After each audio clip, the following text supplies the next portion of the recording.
And in this video, I'm going to be doing a ranking of all the films in the Halloween franchise, from least favorite to my favorite, as Halloween Ends has just come out, so that may be the appropriate time to come out and doing a ranking and going through all the films in the franchise. Not like any slasher slash horror film franchise of this type, it's obviously a mixed bag when it comes to the quality of the installments, but you know what, that's actually what makes it interesting to go through. So I'm going to go through all the films from least favorite to my favorite, so sit back, relax, and I hope you enjoy. Season of the Witch from 1982, it's obviously the odd duck in the franchise when it comes to story and concept. For those unfamiliar, the original Halloween series or films was supposed to be an anthology series, with the films sort of being random sort of Halloween stories taking place during Halloween time with their own sort of gimmicks, stories, characters, etc. Obviously, that didn't pan out in the grand scheme of things, which is why this film is so odd in this whole sort of Michael Myers timeline, as it has nothing to do with that character or that story. Even without judging it on, though, as I tried to do when I rewatched it recently, I just ended up realizing it's just dull. It's dull, it's not interesting, it's not well made, and ultimately just not a pleasant watch. Adding to the fact that it has nothing to do with the whole Michael Myers character, Halloween storyline, and all that kind of stuff, is why I have to put it at the bottom in terms of the overall Halloween films in the franchise. Halloween 6, The Curse of Michael Myers from 1995 is infamous for adding the mythical slash religious reasoning behind Michael Myers' quest to kill everyone in his family. In an already bad movie, needless to say, this element does not work out at all, and this movie ends up being the Jason Goes to Hell of the franchise, and that is never a good thing.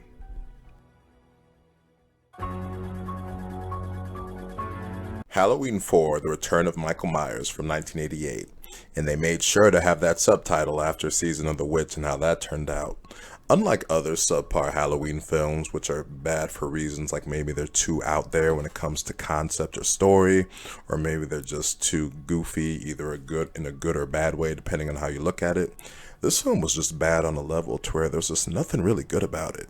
There's not really a single kill, any really sort of character development or story element that I enjoyed in this film when I watch it. Despite it being the grand return of Michael Myers, there was really just very little impact once you got through the initial thrill of, ooh, Michael Myers is back. After you get through those first 15 minutes of him coming back and seeing how things are playing out, you're like, wow, this film really has nothing going for it, and in the grand scheme of things, probably the least memorable out of all of the original Halloween sequels pre-90s reboot with H20. Halloween 2 from 2009 is a pretty hapless continuation of Rob Zombie's Halloween story. The film, I guess you can give credit for being pretty brutal when it comes to the kills, and it'll definitely be those that get a real kick out of that. But besides that, there's just really not much this film has going for it. It's far too long, definitely needed another 20 minutes cut out of it at least, and features some very weird storytelling devices, one that includes Michael and a white horse. Yeah, it's about as good as it sounds. Resurrection from 2002 is unique amongst the other Halloween films, as it's the only film in the franchise where once Michael gets rid of Laurie in the beginning, spoiler alert, it's the only film in the franchise where there's no real family dynamic after that, and Michael's just killing people for the sake of killing people.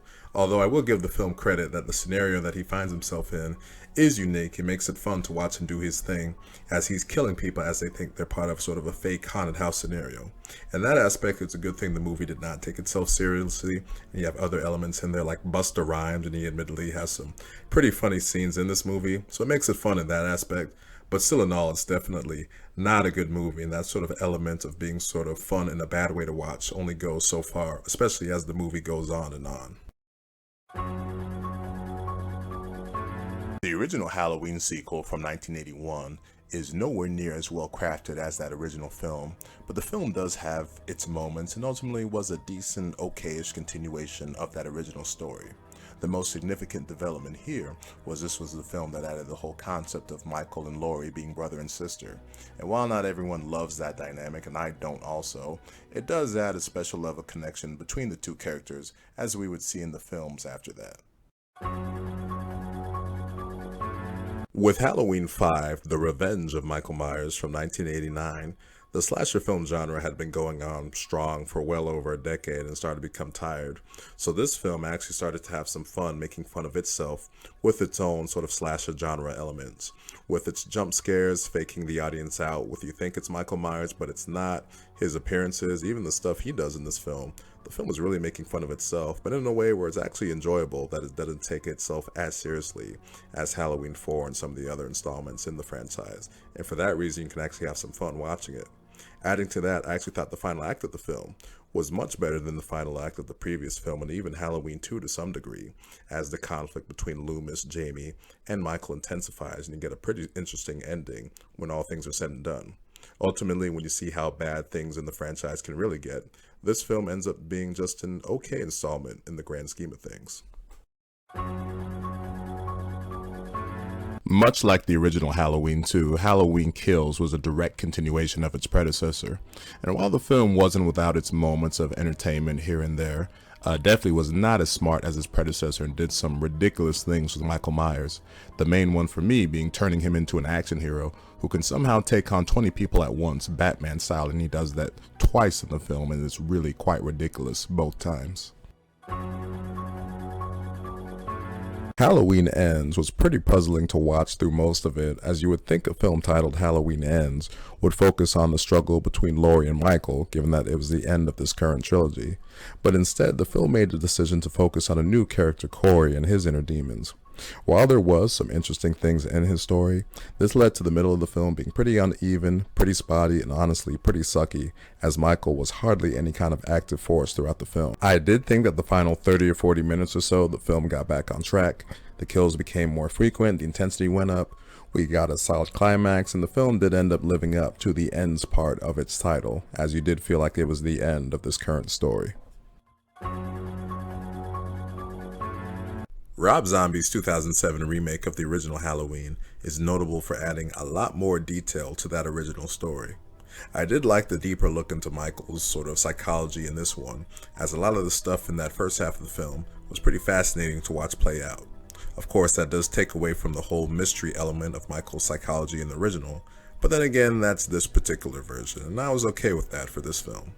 Unfortunately, the second half of the film is much less inspired, as it ends up being mostly sort of a variation of iconic stuff that we saw in the original film, and the film turns into one elongated final chase. And I do mean elongated, because this film went far longer than it should have. It needed at least another 15 or maybe even 20 minutes just cut off of it to be a leaner film. But overall, as far as remakes go, this one was actually pretty decent and one I don't mind watching.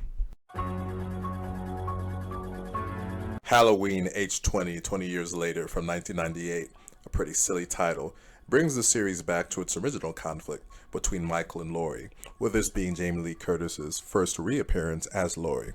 While the film admittedly takes a decent amount of time to really get going, once it does get going, the film properly balances out the paranoia that Laurie has for Michael and that conflict and dynamic between them, while still giving the audience this type of slasher genre elements that they want to see.